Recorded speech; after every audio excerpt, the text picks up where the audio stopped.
Oke, selamat pagi Bro and Diva. Hari ini saya kembali lagi setelah lama tidak berjumpa. Hari ini saya mengisi acara Bro and Diva. Banyak saya alami dari cerita berapa belakangan ini tentang kasus-kasus mengenai fraud asuransi. Fraud itu berarti ada suatu tindakan kriminal yang dilakukan atau dalam tanda kutip itu kejahatan untuk di dalam dunia asuransi. Memang karena insurance ini ujungnya juga merupakan uang yang nyata ya, ketika klaim itu dibayarkan menjadi suatu hal yang nyata yang bisa dipakai untuk membantu keluarga yang ditinggalkan atau resiko yang tertimpa. Nah itu seringkali juga ada beberapa oknum yang juga saking mereka pinternya, mereka juga memikirkan bagaimana cara bisa menyalahgunakan dana ini. Ya, seringkali kita dengar juga yang terjadi yang sudah ada juga yaitu bagaimana terjadinya klaim yang dibuat-buat. Jadi semisalkan ada berapa tindakan yang kita cermati yang pernah ada juga di lapangan. Ya ada oknum nih ya, bicara oknum sekali lagi ini oknum yang memasukkan beberapa orang yang ada di bawahnya atau mereka juga mungkin mereka baru kenal aja dimasukkan dalam asuransi, diikutkan, dia bayarkan juga ya kan. Jadi karena asuransi itu merupakan produk yang juga menghasilkan income, ya seringkali juga ada beberapa hal yang dilakukan oleh oknum-oknum tertentu untuk bagaimana bisa mengeluarkan dana ini. Salah satu produk yang seringkali menjadi sasaran fraud adalah produk yang namanya hospital income, yang dimana hospital income ini produknya produk yang tidak peduli berapa biaya kamar atau biaya yang dikeluarkan di waktu dia di rumah sakit, tapi yang dihitung adalah hari.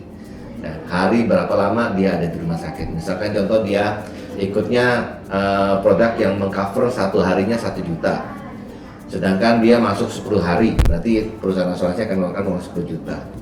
Nah, produk-produk ini seringkali juga produk-produk yang juga bisa menggunakan nota rumah sakit yang terlegalisir, sehingga beberapa oknum memikirkan bagaimana caranya bisa mengambil keuntungan dari produk ini.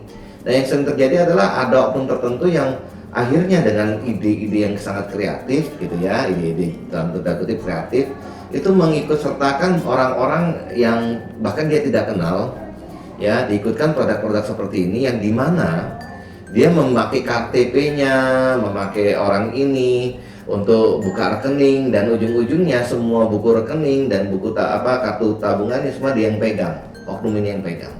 Nah, perjanjiannya adalah ketika ini sudah disetujui oleh perusahaan asuransi, maka mereka akan mengatur ritmenya siapakah yang akan masuk rumah sakit lebih dulu dan dengan memanipulasi data sakitnya, sehingga akhirnya klaim itu bisa diterbitkan.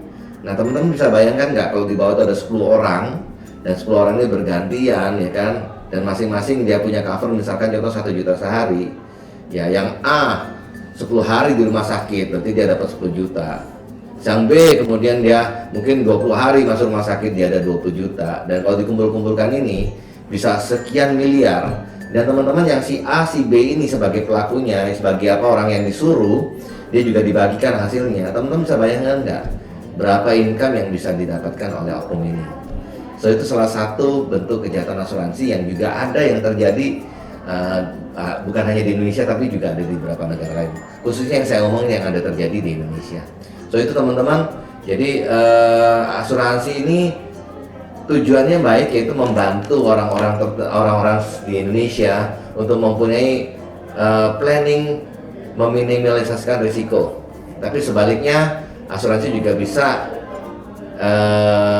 diambil manfaat dengan tindakan-tindakan kejahatan yang dilakukan juga.